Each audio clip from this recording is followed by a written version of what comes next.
vai fazer a seleção de corticoide, você tem que considerar três questões: a atividade anti-inflamatória da droga, a atividade mineralocorticoide e a meia-vida plasmática.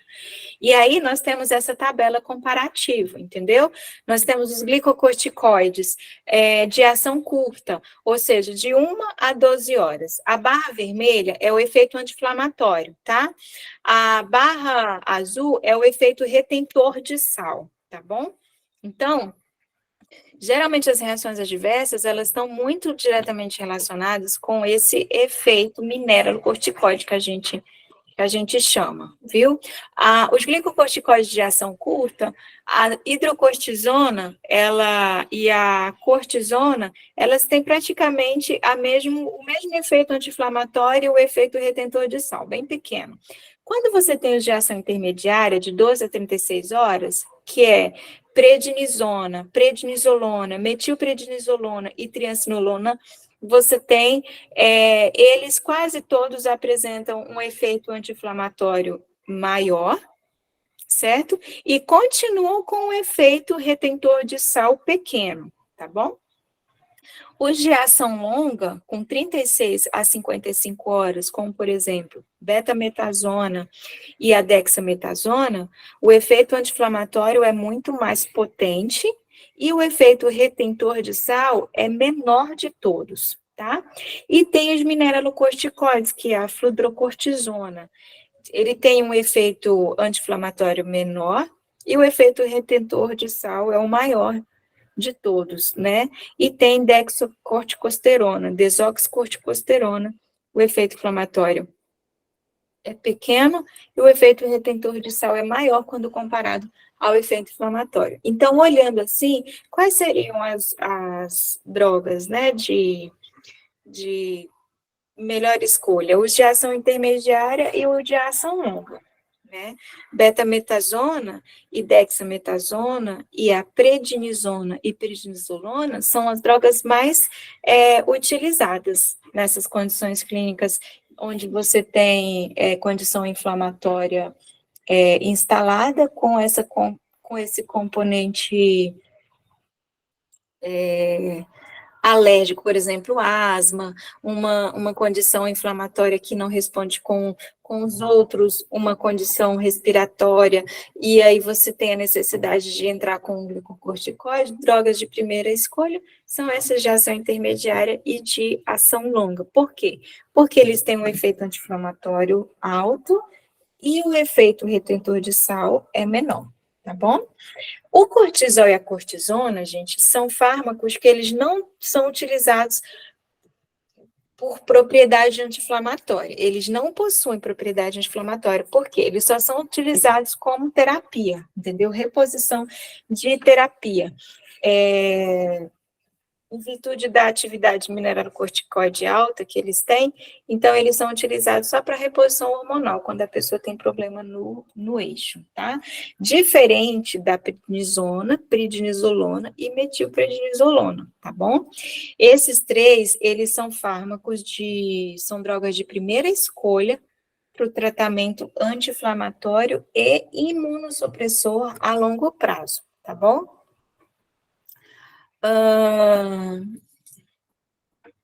Exemplo de condição clínica: DPOC, depressão pulmonar obstrutiva crônica, poliocite, doença pulmonar obstrutiva crônica, poliocite dermatocite, tá? No caso desses três fármacos, a prednisona, prednisolona e metilprednisolona, tem uma meia-vida plasmática intermediária e tem uma atividade mineralocorticoide relativamente baixa. Por isso que ela é a droga de escolha para você fazer o uso a longo prazo, tá bom? Já a dexametasona e a metasona são usados em terapias anti-inflamatórias agudas, tá? Por exemplo, choque séptico, edema cerebral, tem uma meia-vida plasmática longa e uma atividade mineralocorticoide mínima, tá? Apresenta atividades supressoras de crescimento. Quanto à farmacocinética dos glicocorticoides, né, eles têm uma absorção rápida e fácil, tá, no trato gastrointestinal, eles são prontamente absorvidos pelos espaços sinoviais e conjuntivos, porém lentamente pela pele. Então, geralmente, quando a inflamação é de caráter de articulação, você tem até a administração nesses próprios espaços, né? Quando é um caso muito crônico. A administração tópica usada apenas para produzir uma ação local, por exemplo, quando você tem picada de mosquito, inseto, que você tem uma reação alérgica, o que geralmente passa? Uma pomadinha de dexametasona, né? É um corticoide tópico que você está usando. Por quê? Porque a ação dele é breve, né? E não causa tanto efeito tóxico, tá? Vários derivados semissintéticos dos glicocorticoides, eles são usados nessas situações, ó. Insuficiência adrenocortical, tá? Diagnóstico de Cushing, alívio dos sintomas inflamatórios, quando não é aliviado pelos anti-inflamatórios não esteroidais, né? Tratamento de alergias, transplantes de órgãos e também aceleração da maturação pulmonar, tá bom? E algumas considerações importantes, gente, sobre os corticoides, tá? Primeiro, para cada paciente e doença, a dose apropriada, ela é determinada por tentativa e erro. Lembra que eu sempre, quando eu falo dessa questão de tentativa e erro, eu sempre uso a hipertensão, né, como exemplo. Você vai tentando ajustar a dose de acordo com o paciente, onde você tenha o efeito farmacológico e a menor impacto de reações adversas. No glicocorticoide, no tratamento com glicocorticoide, é a mesma coisa, você sempre vai fazer tentativa e erro, de modo onde você encontre a menor dose, que você tenha um efeito terapêutico e as menores reações adversas, porque isso favorece o tratamento com glicocorticoide. Uma única dose do corticoide, que a gente chama de dose de ataque, ela nunca é perigosa, mesmo que ela seja elevada, entendeu? Só que a partir do momento que ela se torna prolongada, aí ela se torna perigosa, tá? A terapia com corticoide, ela não é específica e nem curativa, tá? Ela é paliativa. Por quê? Porque é um anti-inflamatório. E a gente viu que anti-inflamatórios não trata doença, porque a inflamação não é uma doença, tá? É por isso que ela não é específica e nem curativa, tá bom? Outra questão importante, a retirada abrupta de uma terapia prolongada com altas dosagens de corticoide, ela está associada com risco de insuficiência adrenal aguda, porque altera o bicho, tá bom? Poucos dias de terapia com corticoide é improvável que produza efeitos indesejáveis, exceto quando é com altas dosagens. Se a terapia com corticoide for prolongada, semanas, meses, a incidência de efeitos colaterais começa a aumentar. Eu não sei se tem algum caso, né, aqui na nossa turma, de pessoa que tenham rinite alérgica, quando a rinite está muito, muito, muito aguçada e a pessoa está sensibilizada, qualquer coisa desencadeia, tem um protocolo que já é conhecido, que você usa Budecort, né? O Budecort, ele é um glicocorticoide. Só que o protocolo, ele é tipo assim, 2 xilingadinhas durante 5 dias e pronto. Não mais do que aquilo, entende? Por quê? Porque é uma dose alta de glicocorticoide, mas por 5 dias você tem um efeito anti-inflamatório, reduz totalmente o quadro, você fica um tempo dessensibilizado e você não tem os efeitos colaterais dos glicocorticoides. Agora, se você prolonga por semanas e meses, vai aumentando a incidência dos efeitos colaterais, tá? O uso terapêutico prolongado de glicocorticoide, ele vai resultar em efeitos colaterais sistêmicos, porque a gente está falando de um fármaco com base em cortisol, e supressão do eixo hipotálamo-hipófise adrenal. E aqui a gente tem a principal reação adversa do excesso, né, de cortisol, que é a síndrome de Cushing, tá? Na síndrome de Cushing, olha, você observa a presença de bochechas vermelhas, coxins na costa, que é um acúmulo de tecido adiposo nessa região da... Como é que é o nome dessa região aqui? Cervical, sim. Exatamente. Cervical, estava querendo falar, era lombar, mas eu sei que não era lombar que estava vindo na cabeça. Há um acúmulo de tecido adiposo nessa região, e você fica tipo com uma corcova de búfalo, sabe? A posição do paciente. A pele fina, e aí começa a surgir esquimoses, né? Qualquer coisa bate, já fica aquela mancha roxa. O rosto da pessoa, ela fica em forma de lua cheia, que as bochechas, né? O rosto fica inchado, as bochechas bem evidentes e vermelhas, a face em forma de lua cheia. Tem o surgimento de estrias vermelhas, né, na parte abdominal.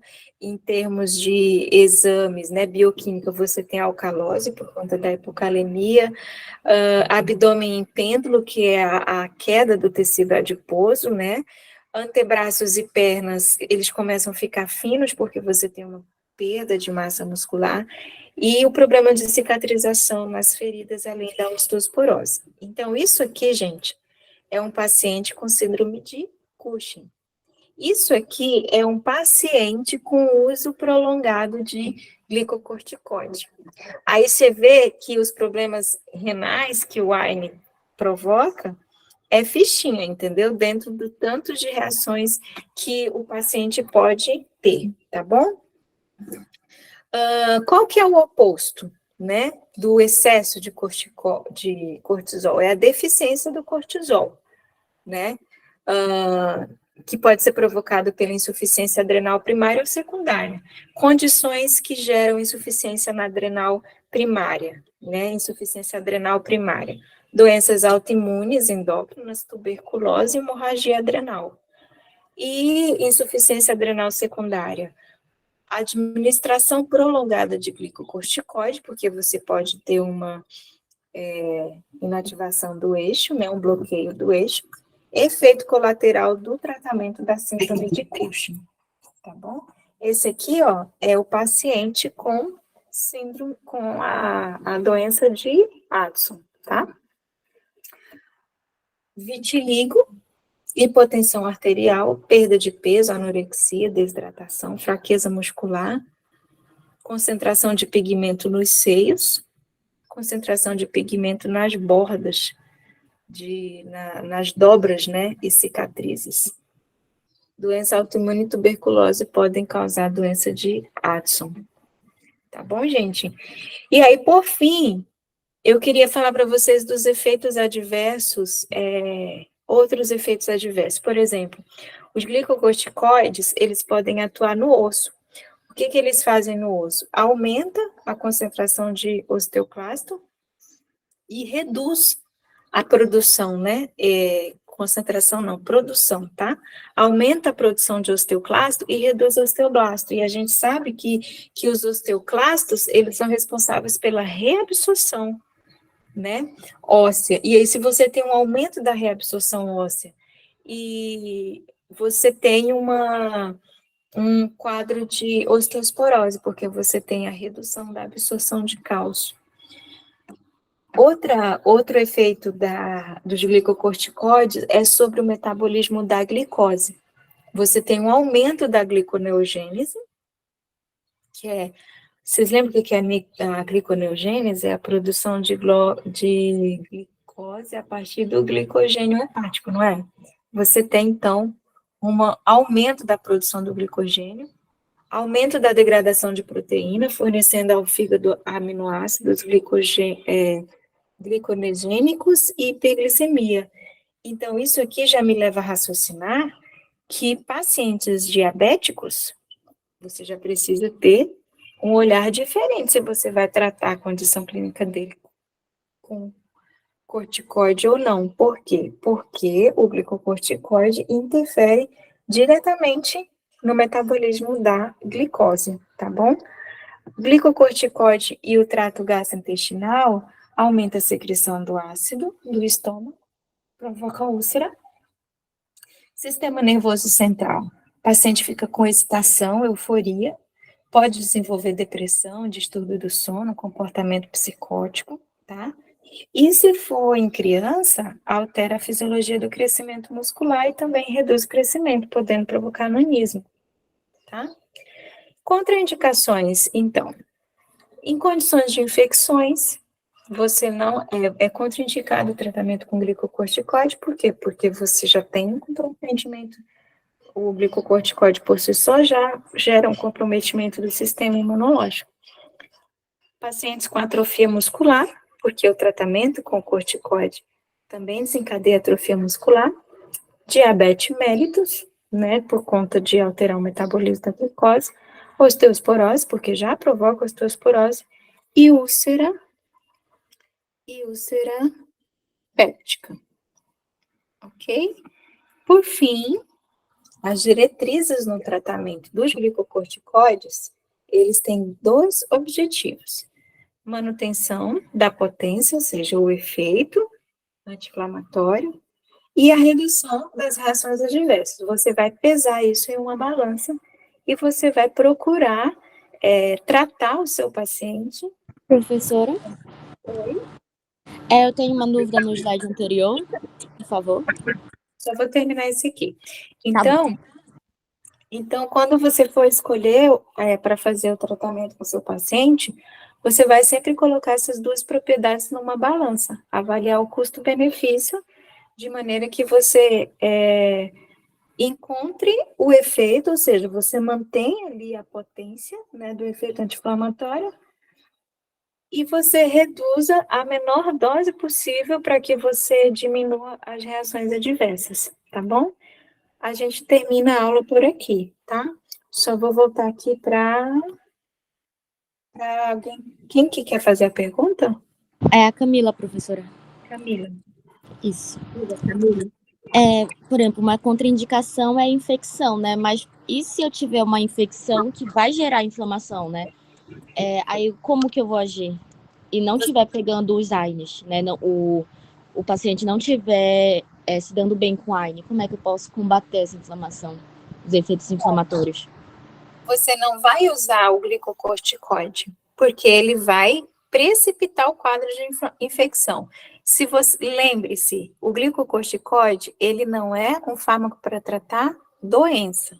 Você está tratando só a condição de inflamação. Uma infecção, ele tem uma doença de base, entendeu? Então, você vai tratar o processo inflamatório com outras medidas farmacológicas, mas não com o glicocorticoide. Entendi, professora. Obrigada. Queridos, então é isso. Nossa aula fica por aqui. Eu acho que vocês têm prova, se não me engano, é na semana que vem ou na outra. E os temas que entram nessa prova das conferências é até essa. Tá bom? Professora, Oi. na questão da prova, a senhora vai cobrar a fisiologia ou um medicamento específico? Eu vou cobrar tudo que eu dei. Certo, obrigado. Mas não vou perder tempo cobrando fisiologia, não, porque a fisiologia já vai ser cobrada nas questões que os professores da tutoria vão fazer, né? Não, Essa digo, parte. no caso da fisiologia farmacológica. Ah, tá, bom. Eu não sei bem, né? Não lembro como foi que eu fiz essas questões. Não tem como falar, mas assim, não tem como você saber a farmacologia se você não saber a parte fisiológica. Por exemplo, dessa aula aqui, né? O que é a parte fisiológica? É como que acontece o metabolismo dos eicosanoides lá. Como que você vai entender como que o AINES funciona se você não entender a fisiologia? como que as prostaglandinas agem, onde elas agem, fazendo o quê? Como é que você vai entender a farmacologia se você não souber isso? Então, tipo, eu vou pedir fisiologia, eu vou pedir farmacologia, eu vou pedir alguma coisa que vocês têm que saber, a fisiologia, para poder interpretar a farmacologia, tá bom? Agora, eu não sei dizer aqui, eu não estou lembrando as questões como é que está de forma clara, tá? Mas é isso, galerinha. Bons estudos para vocês, tá bom? É longa a aula, mas ela não é complexa, né? Espero que vocês tenham entendido. A gente se encontra daqui uns dias, tá? Semana que vem a gente se encontra. Tudo bem? Ok, professora. Tá bom, professora. Boa tarde, senhora. Bons estudos, tá?